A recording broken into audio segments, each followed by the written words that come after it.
Hi hello, मी रंभा. स्वागत आहे तुमचं माझ्या एका छोट्याशा आणि सुंदर अशा मिनी ब्लॉगमध्ये. तर गावची यात्रा होती बरं का. तर गावाला गेलेलो, कोणतं गाव ते तुम्हाला व्हिडिओमध्ये पुढे समजेलच आणि मी सांगेलच.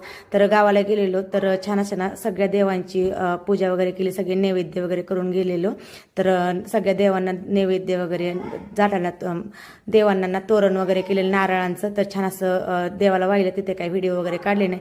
आणि जत्रेतलं खायला म्हणजे खूप मज्जा बरं का. तर कसं आहे ना, जत्रेतलं खायचं म्हणजे वेगळीच मज्जा असते. तर दरवेळेस ना असं जत्रेतला खायला घेत असतो, रेवडी, शेवडी, भातवडी, जिलेबी वगैरे.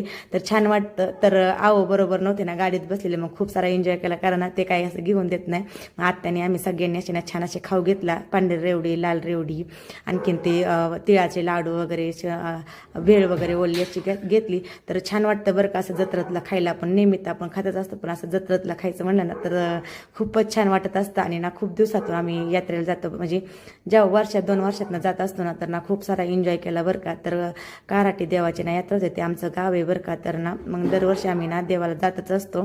तर 2-3 वर्षामधनं ना असं देवा म्हणजे त्या जत्रेमध्ये फिरलो होतो, खूप छान वाटलं. आणि जत्रा पण खूप सारी भरली होती बरं का. तर ना मुलांसाठी पण खूप छान अशी खेळणी वगैरे घेतली, थोडीशी शॉपिंग वगैरे केली.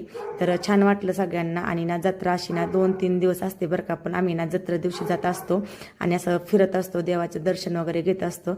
आणि खूप मोठी अशी ना देवाची दिंडी वगैरे निघत असते, पालखी वगैरे. तर गेल्या वर्षी नव्हती ना आली, त्याच्या गेल्या वर्षी आलतो, मग मला ना हरवलं, त्यांनी सोडलेलं. इतकी भीती वाटली, आम्ही काय घेतलंच नाही. पल्लवीसाठी आणि दीदीसाठी खूप सारी शॉपिंग केली बरं का. पण काय झालं, सगळी शॉपिंग केली आणि तिथंच पैसे वगैरे दिले छान. तर जे काही आम्ही घेतलं होतं ना ते तिथंच राहिलं. तर ना खरंच ते जिथं घेतलेलं त्या दुकानावरती त्या ताईंनी ना परत आमच्या पाठीमागे येऊन आम्हाला ते सगळं साहित्य दिलं. तर खूप छान वाटलं, असं कोणी करत नाही बरं का. पण ना तर त्यात आजींनी ना सगळं साहित्य ना आम्हाला शोधत शोधत पुढे आले आणि म्हटले, तुम्ही ना खूप सारं साहित्य घेतलंय आणि तुमचं ना तिथंच राहिले. पण मला तर विश्वासच बसला नाही. मी म्हटलं नाही, नको उगाच आपल्याला बोलवत असतील. पण त्यांनी पाठीमागं जाऊन सगळं आम्हाला दिलं ते माघारी. तर असं कोणी करत नाही. तर त्या ताईंचं ना खरंच मनापासून आभार बरं का. त्यांनी ना सगळं साहित्य आम्हाला दिलं, कारण पैसे सगळे दिले होते आणि सगळी पिशवीच माझी तिथं राहिली होती. तर त्यांनी सगळे दिलं. सगळीकडे जम्पिंग जप्पांग वगैरे अशी दुकानं लागली होती.